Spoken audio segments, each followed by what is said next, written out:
ত্রয়োদশ জাতীয় সংসদ নির্বাচন 2026-এ কুমিল্লা 2 আসনের হোমনা অংশের ফলাফল ঘোষণা করেছে সহকারী রিটার্নিং কর্মকর্তা ও হোমনা উপজেলা নির্বাহী অফিসার মোহাম্মদ শহীদুল ইসলাম।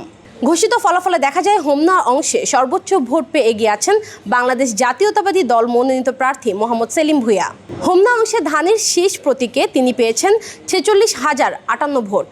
স্বতন্ত্র প্রার্থী মোহাম্মদ আব্দুল মতিন তালা প্রতীকে পেয়েছেন 34,041 ভোট। অন্যদিকে বাংলাদেশের জামায়াত ইসলামী প্রার্থী মোহাম্মদ নাজিম উদ্দিন দাঁড়িপাল্লা প্রতীকে পেয়েছেন 20,025 ভোট। এই অংশে মোট 57টি কেন্দ্রের ফলাফলে ধানের শীষ প্রতীকের প্রার্থী বড় ব্যবধানে এগিয়ে আছে। ভিম লিকুইড এখন মাত্র 50 টাকা, তেল চর্বি পরিষ্কার করে এক ধোয়াতেই। অন্যদিকে তিতাস অংশে ধানের শীষ প্রতীক পেয়েছে 30,213টি ভোট। দাঁড়িপাল্লা প্রতীক পেয়েছে 29,766টি ভোট। তালা প্রতীক পেয়েছে 97,988টি ভোট। হোমনা ও তিতাস অংশের সম্মিলিত হিসেবে ধানের শীষ প্রতীকের প্রার্থী মোট 76,271 ভোট পেয়ে প্রথম অবস্থানে রয়েছেন। স্বতন্ত্র প্রার্থী তালা প্রতীকে মোট 62,029 ভোট পেয়ে দ্বিতীয় স্থানে আছেন। দাঁড়িপাল্লা প্রতীকের প্রার্থী 49,791টি ভোট পেয়ে তৃতীয় অবস্থানে আছেন।